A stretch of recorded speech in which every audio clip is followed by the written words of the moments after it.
let's well, basically what we're going to do, ladies and gentlemen, to start off with, obviously we've got to have this chat about everything that's going on in the world. And me and this Chief Disruptor usually have a chat about everything from superannuation to tax to over compliance to everyone getting the voice out there. Emma, I'm going to go to you first, if you don't mind, ladies. I might get Emma on first. What have you found out there? What are your listeners and what are your viewers commenting with all your great content? Because you are getting a voice out there for us, and you are spreading the word. What are you sensing out there? What do you think the big main issue that you're finding out there at the moment? Oh, I think for me is probably what I've been posting as well. It's probably a lot about immigration and also taxes as well. Probably those two are probably the main things that I'm getting a lot of people talking about on my content. Right, yeah. I'm sure. Sorry, I've got a bit of a delay, so I do apologise if I do jump in. Sorry, keep going.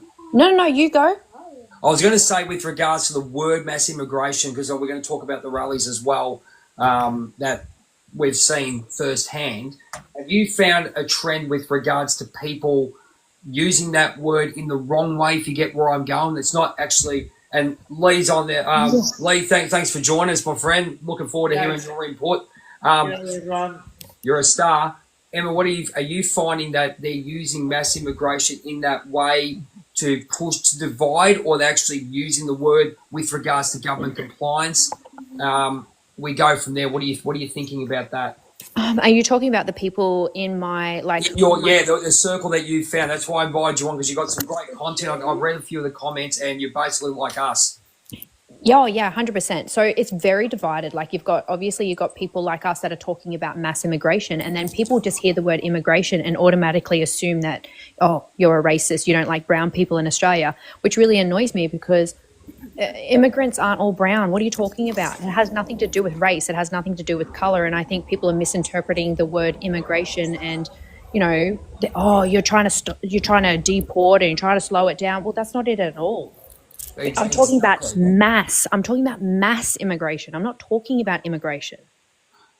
Lee, I'm having a cup of tea there, my friend. How are you going? Whoever's got the tea tonight. Lee, tell us you're on the pulse with this, my friend, and talking about over compliance. Your main issue, not issue, but your main idea is to say, look, let's look at over compliance, and I think that's what Emma, I think Kat, and the Chief Disruptor over here are all looking at over compliance with regards to government. What are your thoughts? You've got a very big insight. Well, I think being involved in the industry for a long time, there's a lot of compliance in place now where we don't get a lot of benefit from it. It's not measured very well, or there's no auditing. It really just seems to be compliance and ticking boxes. And really, at the end of the day, after you tick the box, you just pay the price. Great example is the labour hire licence in Victoria. It was costing us about $8,000 or $9,000 a year. We'd been contracting for 30 odd years. I think it came in about 5 or 6 years ago. Never see anything from the Labour Hire Authority at all. No auditing, no information, no assistance, and you just pay $8,000 a year and you fill your paperwork in once a year, and that's about it. So there's layers and layers of compliance, and I believe that compliance in all areas, like especially councils, planning permits, building permits, it should be scalable, because once you continue to put compliance in, you start to discriminate against people without wealth, because basically you just can't afford. If you're living on the borderline and you want to put a $5,000 or $10,000 shed in, it'd probably cost you double that to go through the planning process, and you have to do that before it's even approved. So there's a lot of compliance across the board. There's basically making small businesses struggle. I also see tax laws and compliance laws that assist larger organisations more so. So basically, it looks like they don't really want small business around, and I know a lot of people. I've just shut one of my businesses down, and it's just not worthwhile anymore. So I think the incompetence in the government. I think that we're more bureaucratic now, and there's so much top end that we're not functioning properly, and It doesn't matter which industry I talk to, whether it be the construction, the engineering, the education industry, everyone's got the same complaints. It's a little bit like glossy documents and no content. Qualifications and education's becoming the same. You can go and buy a ticket in a week, but you can have absolutely no competency. Absolutely.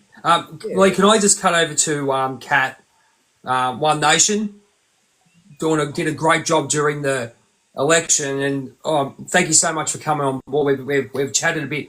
What are you seeing? What are you seeing? Can you enhance or let us know what's happening on your end? So, is there anything new happening that you found out that what's happening out there? Is there anything more that we should know, or anything that the public should know that they don't know as such? Oh, look, at this stage, I think we're all pretty much on the same page. We're all feeling it because I think, as you would probably agree, One Nation is, on the ground the same as the rest of us. We're not a major party. We don't have major funding. We are down with the people quite often. What I'm seeing through my business as well, which is pretty much just what Lee was saying there, and I'll just, confirm what Emma was saying, that immigration word is really a conversation cutter at this stage. They don't listen to the word mass in front of it, or they don't care that, we need to concentrate on skilled immigration as opposed to mass immigration. So maybe we need to try and find a new word with that, because as soon as you mention that immigration word, everyone's got their hands in the air and it's, oh, you're racist. It's not about race. We're not being racist by trying to protect the country and to try and pull back the numbers. I think we have a problem on both left and right. I think the way I see it, I think I'm a centrist, I would say. Everyone's screaming left and right, either end. I think they're the extremists, because I think everyone I speak to in my circles, we all just want balance. So we've got these, people at either end, left and right, that are screaming and just wanting to cancel each other. It's win-loss, do or die. That's basically what it is. And we're all tired of it, because it's not conducive to human growth or human, development whatsoever. So I come from a humanity point of view. I'm absolutely tired of this whole system. It's corporate profit at all costs, cost to our livelihoods, cost to our communities, cost to our health. It goes on and on and on. And to me, it's a cultural decision-making process, because when you know the numbers are bad and you continue to make compliance and more laws that actually make it worse, and they actually have the figures in front of them and they consciously know that it's making it bad, I think it's a cultural problem. Yeah. So I think we just need to back off a bit and realise that I don't think the political platform's ever going to make any difference. I don't think it's going to have any remedies. And I think the people need to start to think that there's no confidence in the whole system. I think it's important, because when we talk immigration or a detailed law, everyone argues, but we have a common enemy, which is a corporate profit at all costs, creating the biggest wealth divide we've ever seen. Can I go to Miss Chief Disruptor there? Now, just to let you know about Soup, she's a master of superannuation. I'm going to sell it and put it over. She's done a lot of research into this, and I think for all our followers, this is a big one, because of the fact that we're giving them our money to do what we need to do, that they do what they need to do. And I think in the last couple of months, especially, there's a few of the superannuation funds that have gone under. Miss Chief Disruptor, tell us a little bit about it. I mean, you're doing a PhD on it. I mean, if we had the idea of going, right, pull 10% out and invest it so we don't have to rely on the government when we're older, yeah, great. But tell us all about it. So we've had superannuation guarantee for quite a few decades now, but it hasn't really kept up with the changes in society. It didn't even reflect women. It was based on men working full time and the woman staying at home. And it was designed at a time where there was very low or no divorce. So what I've seen in the data is that more and more people are not having enough, and it's not just women. I mean, women do take time out to have children and then care for aging parents and family members, but they're also generally in more low-paying jobs. So anyone in low paying jobs is really in trouble because superannuation didn't account that you wouldn't own your home outright, and it wouldn't be strata because it only accounts for council rates and land rates. And it hasn't accounted for the fact that we've had a very, very casualised workforce in probably the last 10, 15 years. So people don't have permanent jobs where they have continuous superannuation for 50 years. It's like people, move around, or people are freelancers, self-employed people don't give themselves enough super. So while Australia has been talked about as the best in the world and we've got this super guarantee, that really only works for people that are high income, that own a home outright. They can be middle income or low income, but they have to own a home outright. And when you look at the median super in 2023 for a man at 60 was about 200 and I'm going to say 250K, but it wasn't. It was less than that. And for a woman, it was like $160,000 at 60 years of age. You need minimum 600,000 to 700,000 to survive, to have a comfortable retirement, and that's owning your home outright. And what I'm seeing is that more and more people are not going to own their homes outright. More and more people are going to retire with a mortgage. More and more people are just going to be lifelong renters. And we haven't really accounted for any of that, let alone women. So, it's very concerning. The people that are there now aren't going to be there to see to bear the brunt, whether it's the public servants or the politicians. They're not going to bear the brunt of all of us, falling into poverty, basically. And I'm seeing, it's the middle class that's really in trouble, because wealthy people are going to be fine. Poor people have always been poor. It's the middle class that's being annihilated, really, and I'm just really worried because housing is a major thing, around you being secure in your retirement. And in 2030, we've got more people aged over 65 than under 18. And I found out a few weeks ago that 45 is regarded as mature age. And I'm seeing an increase in redundancy happening to men and women in their mid-40s. And you just go, well, that's your last shot at putting good money in your super. So what's the point of it all? Yes, I do believe we should access our super, but I can tell you the cost of everyone raiding their super during COVID to do everything from dental to medical to trips overseas or whatever, paying their mortgage, is going to cost us in the future because that money's not there anymore. And I also see that banks are just lending money. The government's now reducing how much you need to put forward, and more people are borrowing money later in life. So people in their 50s are panicking, rightly so, that they want to buy a house. But if the median super is 200K and they're borrowing $1 million, right? I just can't see how this is going to be okay for people. And I'm so disappointed because Australia, we can do better. We can do so much better. And women over 55 right now are the fastest growing group of homeless and have been for a few years. And that's going to be anyone that's a renter. Because also there's ageism. So you've got people that want to work longer or have to. And, at 45, apparently you're mature age. So what chance has a 60-year-old got or a 70-year-old got? It's unreal, isn't it? Emma, you're from your experience, obviously, I'm not sure how long you've been on TikTok, but your political view has been fantastic. What you've been pushing, getting people to have a voice. And I think Lee and I have talked this many a time. Write to your politicians, get onto people, get onto groups like this, people who are have a passion for it. What are the other things that you found that you're pushing and you've seen and people have talked about in your comments? Now, there's a couple more about political overcompliance, which Lee keeps pushing, which is absolutely 100% correct. What do you think, Emma? Yeah, no, I think that's really awesome. But for me, I've only been on TikTok for 2 months. So I haven't really? been Okay, there you go. Yeah, I haven't been on TikTok very long. So it's all very, very new to me. And initially when I started the account, it was just me talking about what was really frustrating me about what was happening in our country.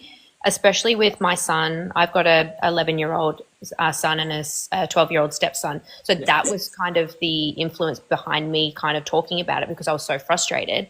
And exactly what Chief Disruptor was saying, like, you know, about the homelessness in the country and just superannuation, and just like how are we going to survive when we're older, and how are our kids going to survive, you know, when we can't even afford houses ourselves. For me, it was just having a voice. And then all of a sudden people were like, oh my God, I think the same, but, you know, I'm just a silent backer kind of thing. And so for me, it's more like, well, you should start a platform. We need to be doing something. And to be really honest with you, the most that I've done so far is we've done the march, and I felt so good about it. I'm like, okay, what else can I do? And then people are coming to me saying, you know, you should be going to your local senator, you should be going to this, and I was like, okay, let's start doing that. So far, yeah, I've just started like getting involved with all that sort of stuff. For me, it's just about talking about it and getting other people to talk about it as well, because I feel like I'm not the only one. Initially, I thought I was the only one. So Well done. that's kind of how it is at the moment. And what I find with a lot of people that comment, and I get so many DMs, probably 99% of the DMs that I get are people just saying, thank you for saying what we all think, and thank you for saying it out loud, because we don't have the guts to say it, because I don't want to be called a racist. I don't want to be called a bigot. I don't want to be called this, that, and everything else. So for me, it's just having a voice for people that, for most of us in Australia, really. And this is about the round table. This is exactly what I do. But what I want to know is, you've been on there 2 months, and you Yes. have the march, and I've seen some of your videos, those videos that say exactly what we're thinking. Have you had any real, those big moments in yourself that you found out, you go, right, with regards to government compliance, taxes, councils, anything that's coming where you live? You don't have to say where you live or anything like that, but people come to you asking for advice on on what's happening, when it's sort of like triggered a memory or triggered something, we go, hang on a minute, we're paying too much or anything like that. Has that come up a lot? Not so much. I think the biggest one was the one that I put up about the bedroom tax, more federal stuff rather than state stuff. Yep. It's more when I was talking about, you know, the bedroom tax. And look, that wasn't something that I said that the government's definitely bringing that in. It was something that was just spoken about, and it got a lot of people riled up, and people were like, okay, let's get to, like, people actually saying in the comments, let's get together and let's, like, we need to stop this. We can't have the government doing that, and we can't have the government doing this and that and everything else. So that's probably the most that I've had so far. I haven't had a lot of people sort of, you know, come to me and been like, hey, we need to do state stuff. Oh, I did have someone, and I saw her in the comments, someone was talking about Jared Rennick. She said that I haven't been able to go to one yet, but to some of his talks and that sort of thing, going to them, because I think his Australia First kind of policies really resonate with me a lot.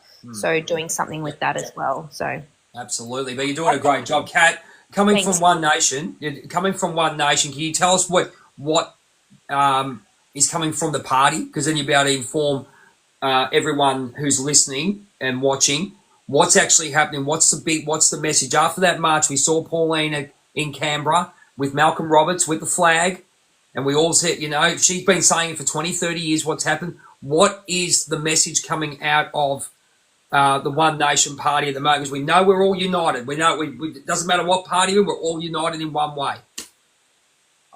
I think these marches have just made her messages even stronger, and she says, I've been saying it all along. Yep. And I think now these marches, and I think her actually coming out. So what happened was, when I first saw these first messages coming out, before it was actually called like March for Australia and the other crew took out, I was messaging with Malcolm directly saying, hey, look, I've got people messaging me asking, are you guys going to be there? And he wasn't saying yes or no, but I was getting thumbs ups in the messages, right? And then as we were getting days into it, just prior to it, I was messaging again saying, hey, look, people are really wanting you to be there. I think if people are requesting you to be there, you really need to show the people that you're there for them. And luckily they came out last minute. So I think them being there just made everybody think, okay, they really are there for us. Where was everybody else? Nobody showed up. We're all racists. We're all bigots. We all hate mass immigration. We all hate this. We all hate skills. They've made us the hate group. But us being there with all those hundreds of thousands of Aussies out there on that one day, I think it just made everybody feel like, hey, we're understood now. You know, I've got great respect for all of you guys there on the panel. Emma, I have just followed you and I can't wait to see more of your content because I'm reading the comments as we go through there. We're coming together. This is exactly what Lee's was spot on. This is exactly what we're doing. Sorry to interrupt there. Yeah, no, all good. So I'm just reading the comments of support there. I think I may have seen one of her videos before.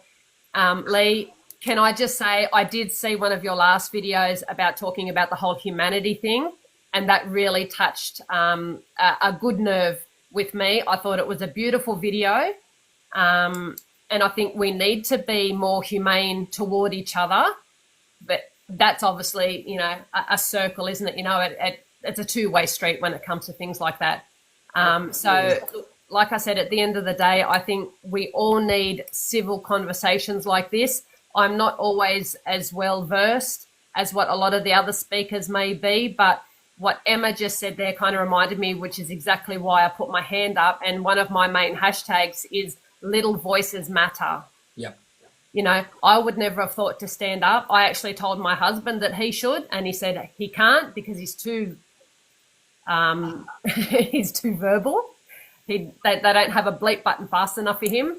And then I got talking to my clients through my business, and they said, well, why not? You know, you all know, you know how we're feeling, and if you're our voice moving forward, then why not? So I did, and it's done me well so far. And if I can be that in between from the people on the streets to the people in the offices, then that's my calling, and I'll learn as I go. And I kind of feel like that's been a little bit of a superpower, I guess, because I'm not trained.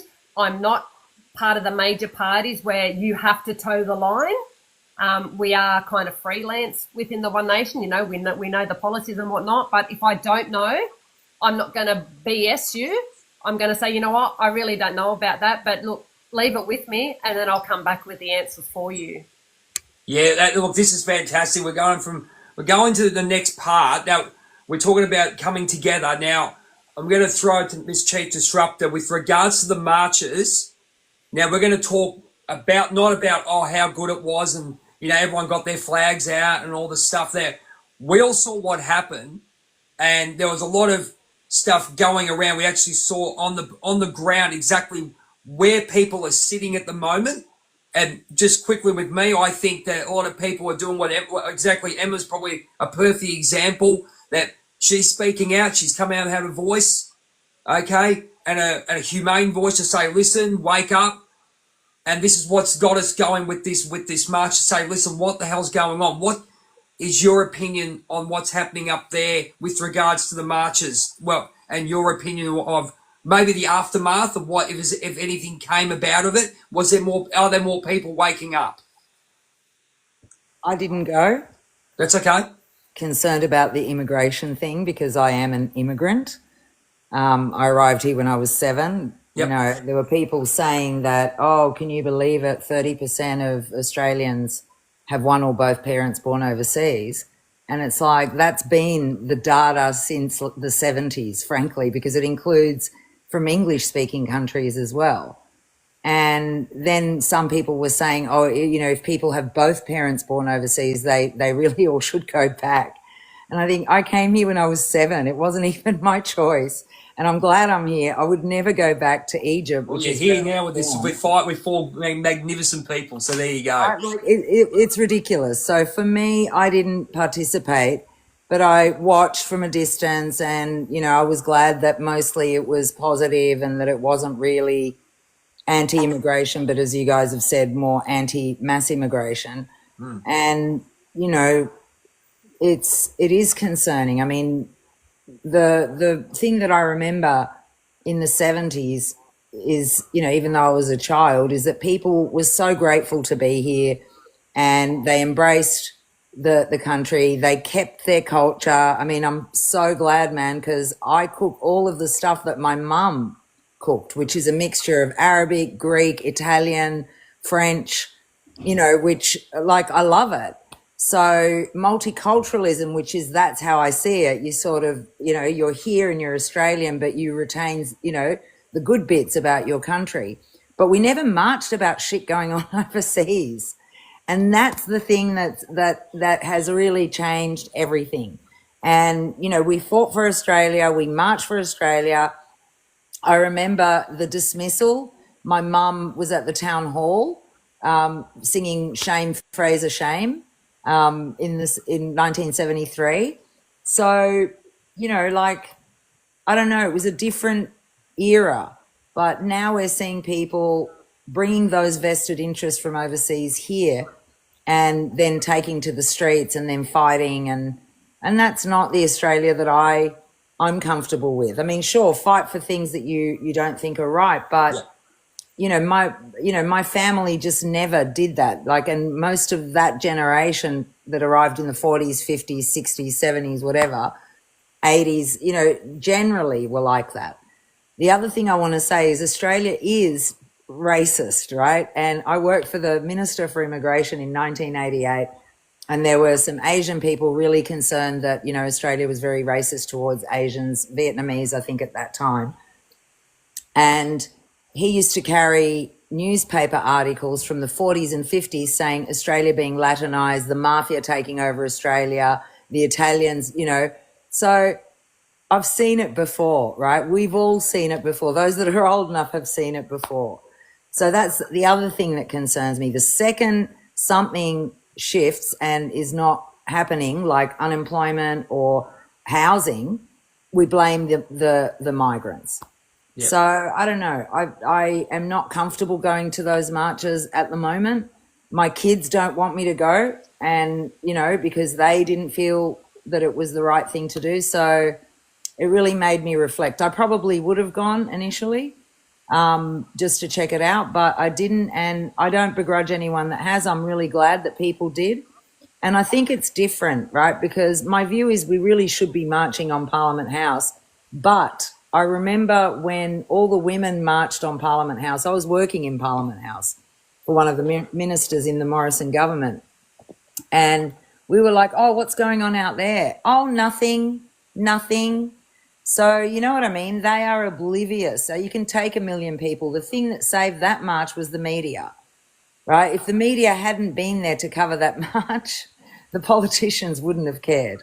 Right. They cared in the end because the media covered it. So I don't know, you know, like that's my view of the marches. I know Lee has an even bigger view and more concise view than I do.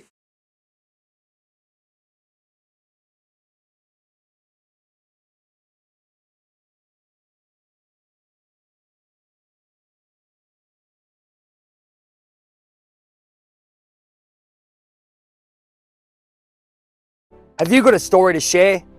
The experiences that you went through those dark times need to be told, need to be heard. The teachings, the lessons. I know when I had a stroke scare that it changed my life. My name's Jay from Journey of a Whitefeather, and I run a show on Spotify and all good platforms called A Chat with Jay. I talk to normal everyday people who have had experiences that need to share their teachings with the world. I speak to celebrities who are there, who can give you advice how to become a better person. Bruce Buffer, the Kings of Disco, Blackie Lawless from Wasp. So many people, but I love talking to the normal everyday person that gets up every morning to be their best self. If you want to be a guest, whitewarriorhealth@gmail.com. Check out our socials, hashtag Jay Stefanson, hashtag Journey of a Whitefeather. Take care and always be the best there is, the best there was, and the best there ever will be.